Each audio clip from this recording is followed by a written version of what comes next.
अंबरनाथ पूर्वेच्या कांसईमध्ये मागील काही दिवसांपासून रस्त्याच्या रखडलेल्या कामामुळे नागरिकांना नाहक त्रास सहन करावा लागला। पालिका प्रशासनाने लवकरात लवकर खोदलेल्या रस्त्याचं काम पूर्ण करावं यासाठी आंदोलन देखील करण्यात आलं होतं। मात्र ज्यांनी रस्त्याचं रखडलेलं काम पूर्ण करण्यासाठी आंदोलन केलं त्यांच्याच जेसीबीने हा रस्ता खोदल्याचा आरोप स्थानिक माजी नगरसेविकेच्या पतीने केला आहे। तसेच रस्त्याचे काम लवकर पूर्ण करावे जेणेकरून नागरिकांची गैरसोय होणार नाही यासाठी आपण मुख्याधिकारी यांच्याशी पत्रव्यवहार करून रखडलेले काम सुरू केलं असा दावा देखील चंद्रकांत भोईर यांनी केलाय। तर मुख्याधिकारी उमाकांत गायकवाड आणि शहर अभियंता राजेश तडवी यांनी या रस्त्याचं काम सुरू होताच कामाची पाहणी केली आहे। आज उद्घाटन करून 1.5 महिना झाला।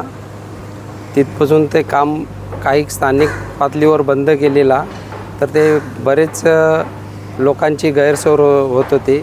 त्यामुळे काही लीलादेवीमधले सोसायटीतले लोक आमच्याकडे आली पत्र घेऊन, तर त्यांनी सांगितलं साहेब असं असं आहे।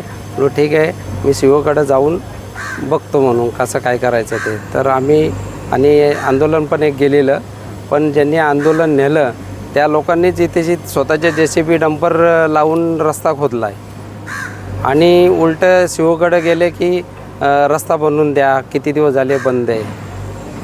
पण आम्ही पण पाठपुरावा केला, तोंडी सांगितला, त्यानंतर सीओना पत्र दिला 9 तारखेला आणि सीओना रिक्वेस्ट केली की साहेब खूप लोकांना त्रास होतो, तुम्ही लवकरात लवकर काहीतरी मार्ग काढून रस्ता चालू करून द्यावा।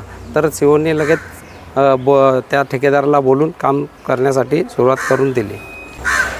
रखडण्यामागचं कार्य हे असं आहे की सौ ज्योत्स्ना भोईर वार्ड क्रमांक 32 ह्यांचं लीलादेवी बिल्डिंगपर्यंत हद्द आहे, रस्त्याची वाढ आहे त्यांचा, आणि पुढून भरतपुरे यांचं वाढ आहे।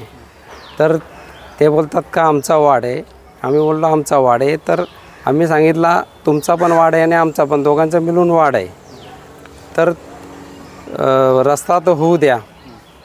पण काही ठेकेदार आणि त्यांच्या ठेकेदार यांच्यामध्ये थोडा आपापसात वाद झाले, त्याच्यामुळं हा काम थांबलेला। हो, आता काम सुरू झालं आहे।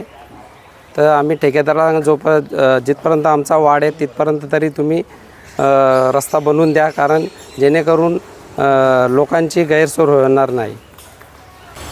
राजकीय आता प्रत्येकजण प्रत्येकाची बाजू मांडण्यासाठी येतोच आणि त्याच्यात तिसरे पण येतात स्टंट मारायला। हे तर राजकारण, आता कसं इलेक्शन पण आलं आहे तर ते चालूच राहणार आहे।